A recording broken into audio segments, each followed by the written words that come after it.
መጀመሪያ ይሞታል፣ ከዛ ይነሳና ይጠየቃል። አንተ ታሻሽላለህ፣ ሕይወትህን ታስተካክላለህ ተብሎ ይጠየቃል። አሻሽላለሁ ካለ እድሜ ይጨምርለታል። አላሻሽልም ካለ ደግሞ በዛው ያንቀላፋል። ይሄ የአጋንንት ትምህርት ነው። ይሄ የሐሰት ትምህርት ነው። ሰው ሁለት ጊዜ ይሞታል፣ ሁለት ጊዜ ይነሳል የሚል የትኛውም ነቢይ የትኛውም ሐዋርያ አልተናገረም። በፊተኛው ትንሣኤ እድል ያለው ሰው ማለት ዛሬ የእግዚአብሔርን ቃል ስንሰማ፣ አባቶቻችን ሲያስተምሩን፣ መምህራን ሲናገሩን፣ የእግዚአብሔርን ቃል ስናደምጥ የምንነሳው የልቡና ትንሣኤ ንስሐ መግባት ነው። ከኃጢአት መራቅ ነው። በሕይወት ላይ መወሰን ነው። እሱ ነው። አዎ የልቡና ትንሣኤ ነው። እሱ ነው ፊተኛው ትንሣኤ ማለት እሱ ነው። የፊተኛውን ትንሣኤ እንድንነሳ መግደላዊት ማርያም የተነሳችውን ፊተኛውን ትንሣኤ እንድንነሳ መድኃኔ ዓለም ሁላችንን ይርዳ። አሁን የትንሣኤን በዓል እያከበር ነው ቤታችን። አንዳንዶቻችን እስካሁን እኮ በኃጢአት መቃብር ውስጥ ተቀብረን ነው እንኳን ለብርሃነ ትንሣኤው አደረሰ የምንለው። መቼ ተነሳን? እኛ እንደተቀበርን እኮ ነው ያለነው ወገኖቼ። ሐዋርያው ቅዱስ ጳውሎስ እንዲህ ይላል፣ አንተ የምትተኛ ንቃ፣ ከሙታንም መካከል ተለይተ ተነሳ፣ ክርስቶስም ያበራልሃል ነው የሚለው። እዚህ ኤፌሶን ምዕራፍ 5 ቁጥር 14 አስተውሉት ቃሉን እባካችሁ። አንተ የምትተኛ ንቃ። አሁን የተፈቀደውን እንቅልፍ ስለተኙት አይደል። አንተ የምትተኛ ንቃ። አዎ በኃጢአት የተኛ ነውን ነው። አንተ የምትተኛ ንቃ፣ ከሙታን ተነስ፣ ከሙታን መካከል ተነስ ሲል ቤተ ክርስቲያን ጓሮ ነፍሳቸው ከሥጋቸው ተለይቶ የተፈቀደውን ሞት ሞተው ስለተቀበሩት አይደለም። ከሙታን መካከል ተነሳ ማለት የሁላችሁ ሰው ሞተ የሚባለው ነፍሱ ከሥጋው ሲለይ ብቻ አይደለም። ሰው ሞተ የሚባለው ከእግዚአብሔር በተለየ ጊዜ፣ ኃጢአት መስራት በጀመረ ጊዜ ሰው ሞተ ይለዋል መጽሐፍ ቅዱስ። ቅድም የጠቀስነውን ጥቅስ እንዳትረሱት። ቅምጥሊቱ ግን በሕይወቷ ሳለች የሞተች ናት። መንፈሳዊ ነገር ኋላ ቀርነት የሚመስላቸው ነገ እንሞታለን እንብላ እንጠጣ እያሉ የሚቀላመጡ ወገኖቼ እነሱ በሕይወታቸው ሳሉ የሞቱ ናቸው ይላል መጽሐፍ። ስለዚህ ከሙታን መካከል ተለይተ ተነስ ሲል ከተቀበርክበት የኃጢአት መቃብር ውስጥ በንስሐ ተነስ። እስከ መቼ በዝሙት መቃብር ተቀብረን? እስከ መቼ በስካር መቃብር ተቀብረን? እስከ መቼ በምቀኝነት መቃብር ተቀብረን? እስከ መቼ በቅናት ሸይጣናዊ መቃብር ተቀብረን? እስከ መቼ በሐሜት መቃብር ተቀብረን? እስከ መቼ በዘረኝነት መቃብር ተቀብረን? እስከ መቼ በተንኮል መቃብር ተቀብረን? አንተ የተኛ ተነስ፣ ክርስቶስ ያበራልሃል። ከሙታን መካከል ተለይተ ተነስ ይላል። ትንሣኤን ስናከብር ከተቀበርንበት የኃጢአት መቃብር ውስጥ ወጥቶ ማክበር ያስፈልጋል። መግደላዊት ማርያም በመጀመሪያ ምስታስተምረን የልቡና ትንሣኤ እግዚአብሔር ከተቀበርንባቸው ኃጢአቶች ሁሉ እሱ በቸርነቱ በንስሐ ያውጣ። ሐዋርያው ቅዱስ ጳውሎስ በሌላ ስፍራ እንደዚህ ይላል፣ ከእንቅልፍ የምትነሱበት ሰዓት ዘመኑ እንደደረሰ ይህንን እወቁ። ካመንበት ጊዜ ይልቅ መዳናችን ዛሬ ወደኛ ቀርቧል። ሌሊቱ አልፏል፣ ቀኑም ቀርቧል። እንግዲህ የጨለማን ሥራ አውጥተን እንጣል፣ የብርሃን ጋሻ ጦር እንልበስ። በቀን እንደሚሆን በአገባብ እንመላለስ። በዘፈን፣ በስካር፣ በዝሙት፣ በመዳራት ጣዖት በማምለክ አይሁን። ነገር ግን ምኞቱን እንዲፈጽም ለሥጋ ታስቡ፣ ጌታ ኢየሱስ ክርስቶስን ልበሱት ይላል።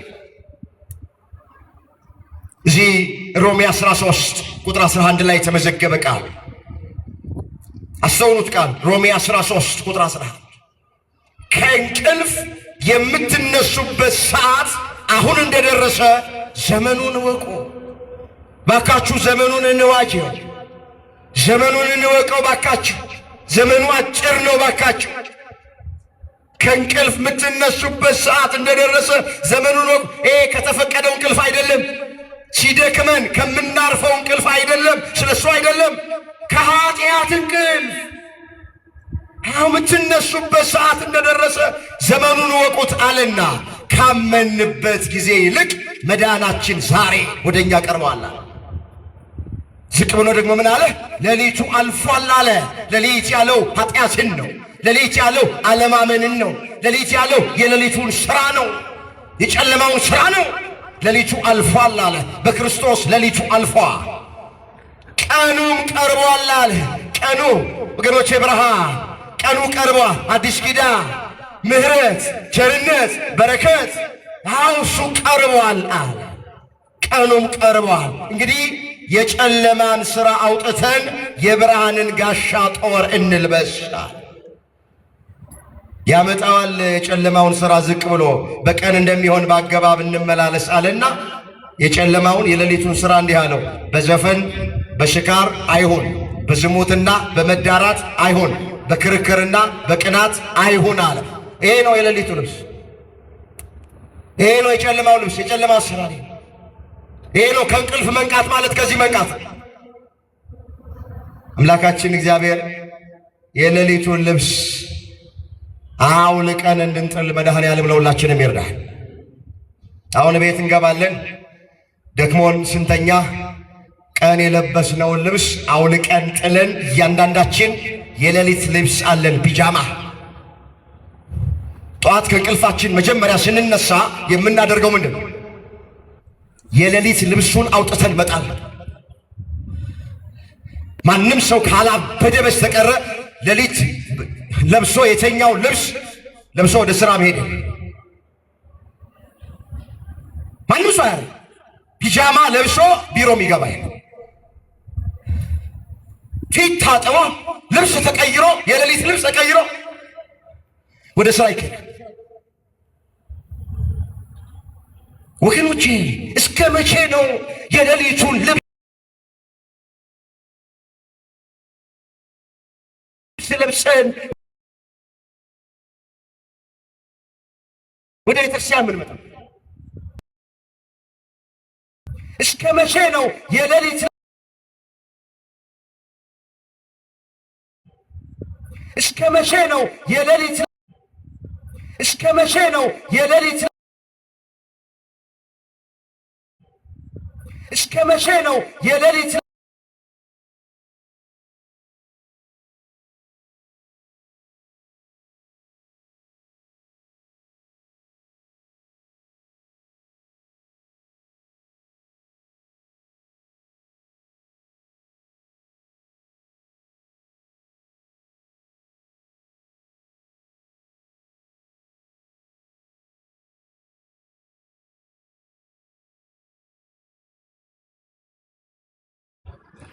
ስታለቅስ ነበረ፣ ተርከነዋል። ስታዝን ነበር።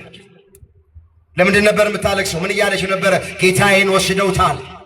ወዴት እንደወሰዱትም አላውቅም። ክርስቶስን ፍለጋ ነበር ቢያስለቅሳት።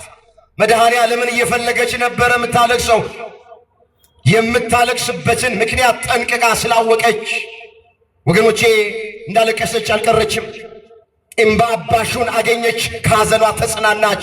ክብር ምስጋና ለአምላካችን ለእግዚአብሔር ይሆን። እንባ የሚያብሰውን ጌታ አገኘች። አልቅሳ አልቀረችም፣ አዝና አልቀረችም። የሚገባ ሐዘን ስላዘነች ከሐዘኗ ተጽናናች አገኘች። አልቅሳ አልቀረችም፣ አዝና አልቀረችም። የሚገባ ሐዘን ስላዘነች ከሐዘኗ ተጽናናች። መጽሐፍ እንደዚህ ይላል፣ የሚያዝኑ ብፁዓን ናቸው መጽናናትንም ያገኛሉ ይላል። እዚህ ማቴዎስ ወንጌል ምዕራፍ 5 ቁጥር 4 ላይ የተመዘገበ እግዚአብሔር የሚያዝኑ ብፁዓን ናቸው፣ ንዑዳን ናቸው፣ ክቡራን ናቸው፣ ይጽናናሉ። አዎ ሚገባ ሐዘን አዘነች ይቺ ሴት። እንዳዘነች አልቀረችም፣ ተጽናናች። ጌታዬን ወስደውታል። ይሄ ነው የሚያሳዝናት። ወደ የት እንደወሰዱት አላውቅም። ይሄ ነው የሚያስለቅሳት። ኋላ ላይ ባን ካይል ላይ የሚያብሰውን ሐዘንን ለደስታ የሚለውጠውን አምላክ አገኘችው። አይዞሽ አላት፣ አጽናናት፣ እንባዋን አበሰላት። እንባዋን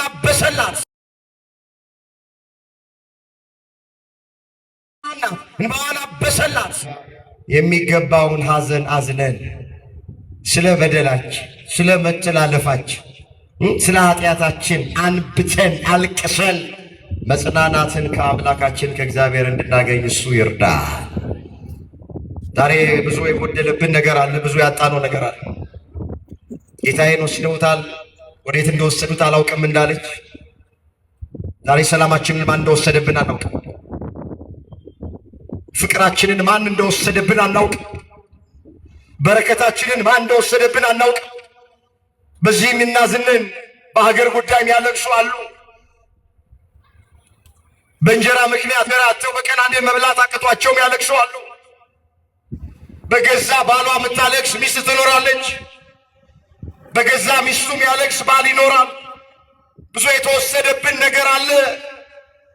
ስለዚህ የሁላችሁ የሚገባ ሐዘን በዚህ ዘመን ይሄ ነው። እግዚአብሔር የሚደሰትበት ሐዘን ይሄ ነው። ስለ ሰላም እናልቅስ፣ ስለ ፍቅር፣ ስለ ጠፋው ፍቅር እናልቅስ። ተለያይተን ነው ያለነው። በቋንቋ፣ በጎጥ፣ በብሔር፣ በዘር እየተገፋፋን ያለነው። የአባቶቻችንን ዘመን እግዚአብሔር መልሶ እንዲያመጣ እንደ አንድ ልብ መካሪ፣ እንደ አንድ ቃል ተናጋሪ እንዲያደርገን የሚገባ ሐዘን ባካችሁ እንዘን። አሁን ብዙዎቻችን እናለቅስ ይሆናል። እንባችን ቅርብ ነው። ብዙዎቻችን ትንሽ ነገር ስንሰማ ዱብ ዱብ ያለ እንባችን፣ ግን የሚገባ ሐዘን ነው የምናዝነው። የሚገባ ለቅሶ ነው የምናለቅሰው።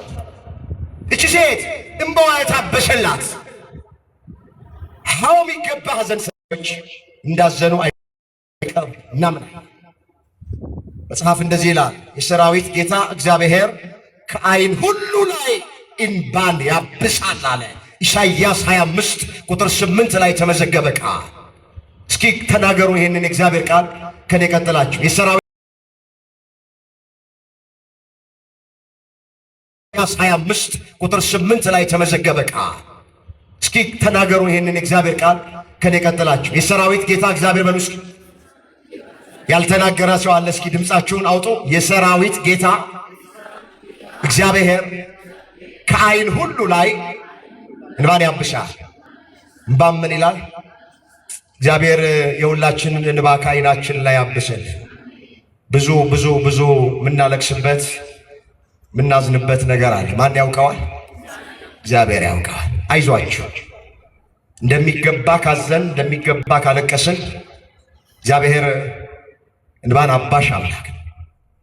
እንባ ወገኖቼ ከእግዚአብሔር ዘንድ ግዳጅን ትፈጽማለች። አንዲት የእንባ ዘለላ የኃጢአትን ተራራ ትንዳለች።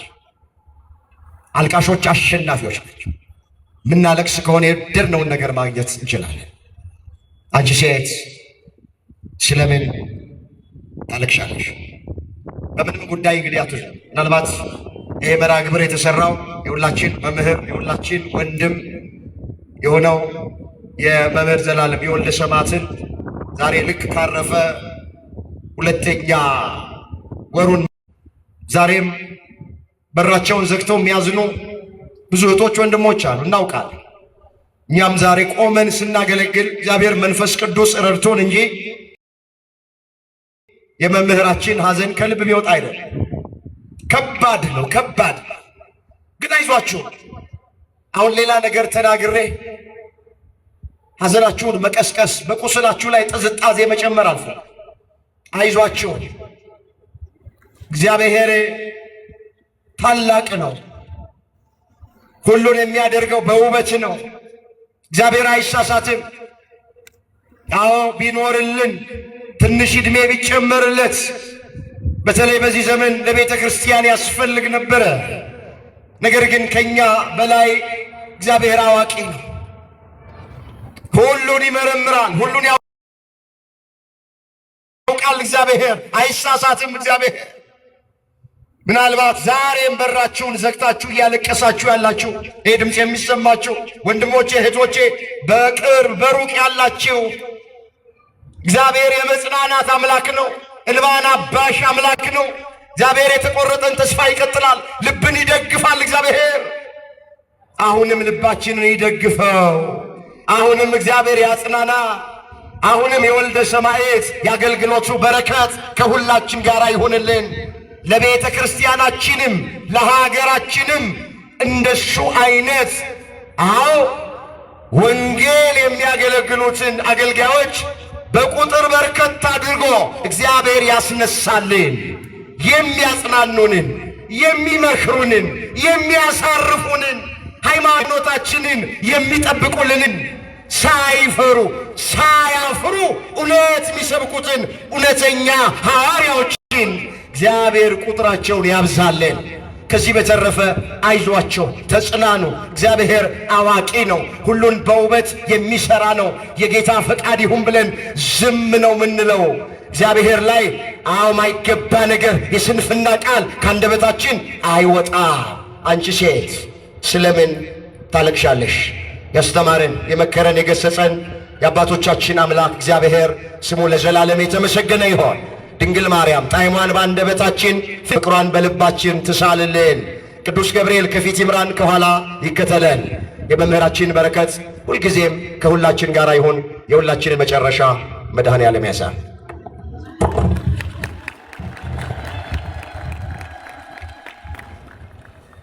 እግዚአብሔር የተመሰገነ ይሁን። ማን የተመሰገነ ይሁን? ያስተማረን ማን ነው? ያጽናናን ማን ነው? የናፈቀንን ድምፅ ያሰማን ማን ነው? ክብር ለአምላካችን ይሁን። አመስግኑት።